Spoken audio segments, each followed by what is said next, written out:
Channel melestarikan alam, sejarah, dan budaya.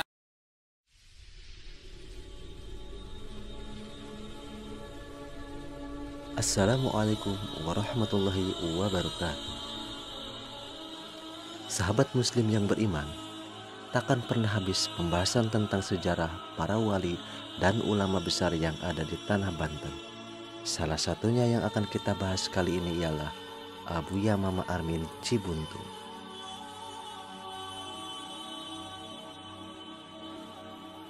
Mempunyai nama lengkap Kiai Haji Muhammad Hasan Armin, ialah ulama yang mumpuni ilmunya dan sekaligus beliau mursyid tarekat Qadiriyah wa Naqsabandiyah dari sanad silsilah Syekh Muhammad Asnawi Caringin. Beliau lahir sekitar tahun 1880 di Desa Kadujami, Kecamatan Menes, Kabupaten Pandeglang, Provinsi Banten. Ayahnya yang bernama Haji Muhammad Thohir berasal dari desa yang sama dan ibunya bernama Hajah Siti Sofiah berasal dari Ciomas, Kabupaten Serang, Provinsi Banten. Ibunya wafat sewaktu Abuya Armin berumur 5 tahun dan dimakamkan di desa tersebut, sementara ayahnya hijrah ke Lampung menjadi ulama terkenal dengan panggilan Haji Rembang. Wafat di daerah tersebut dan dimakamkan di desa Cimanuk, Kedongdong, Lampung. Kiai Haji Muhammad Hasan Armin berada di Kampung Cibuntu, Desa Sekong, Kecamatan Cimanuk, Kabupaten Pandeglang, Provinsi Banten. Beliau adalah seorang ulama besar pada masanya dan beliau pun sekaligus wali Allah yang memiliki karomah keramatan, khawarikul adat. Pada tahun 1915, beliau menuntut ilmu ke Timur Tengah. Negara-negara yang pernah disinggahinya antara lain Saudi Arabia, Mesir, Palestina, Syria, Libanon, Yordania, Turki, Kuwait, Qatar, Bahrain, dan Irak. Setelah 17 tahun menimba ilmu di negeri orang, pada tahun 1932 beliau pulang ke Indonesia, mendirikan pondok pesantren dan menetap di Cibuntu. Pelajaran-pelajaran yang diberikan Mama Abuya Armin begitu jelas dan gamblang disajikan, terutama perilaku sufistik tarekat Qadiriyah wa Naqsabandiyah. Abuya Mama Armin adalah salah satu seorang kiai besar atau seorang mursyid kamil mukamil yang dimiliki Banten. Nama Kiai Haji Muhammad Hasan Armin semula bernama Muhammad Armin. Berganti nama yaitu ketika beliau berguru pada ulama besar di Mekah yang bernama Kiai Haji Hasan yang berasal dari Lengkong, Banten. Gurunya terkesan dengan keistimewaan, kecerdasan, kepatuhan, dan hormat pada gurunya serta akhlak yang begitu luar biasa.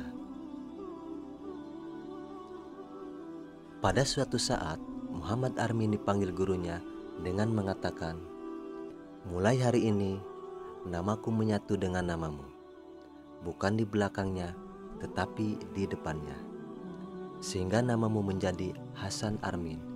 Setelah itu, semua santri dikumpulkan dan diadakan upacara resmi. Santri Muhammad Armin diabadikan namanya menjadi Muhammad Hasan Armin.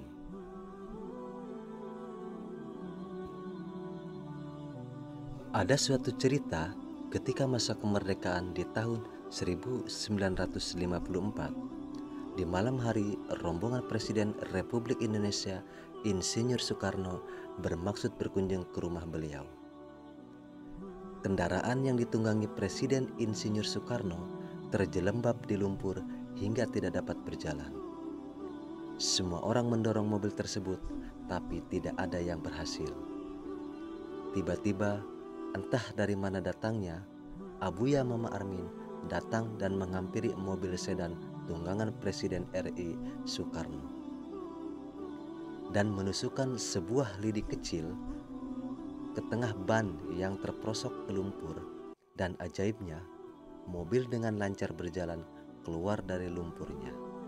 Dan beliau pun memiliki karomah menghadirkan beraneka ragam makanan dan minuman yang entah dari mana asalnya, dengan aroma yang wangi dan terlihat segar dan bernutrisi tinggi.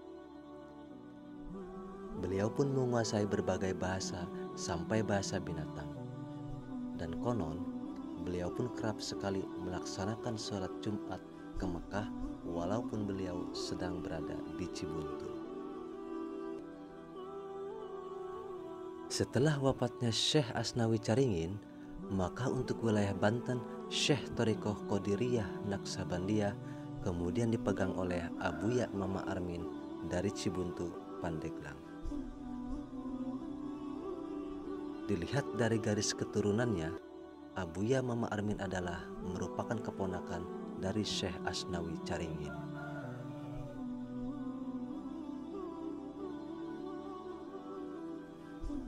Kiai Haji Muhammad Hasan Armin wafat pada tahun 1409 Hijriah bertepatan pada tahun 1988 Masehi, dan beliau dimakamkan di Kampung Cibuntu, Desa Sekong, Kecamatan Cimanu, Kabupaten Pandeglang, Provinsi Banten. Dan sampai sekarang makom beliau banyak dikunjungi para peziarah dengan tujuan tabarukan wa tawassulan. Itulah sedikit kisah tentang Mama Abuya Armin Cibuntu yang dapat saya sampaikan. Apabila ada kesalahan dalam penyampaian, mohon dimaafkan dan semoga bermanfaat. Wassalamualaikum warahmatullahi wabarakatuh.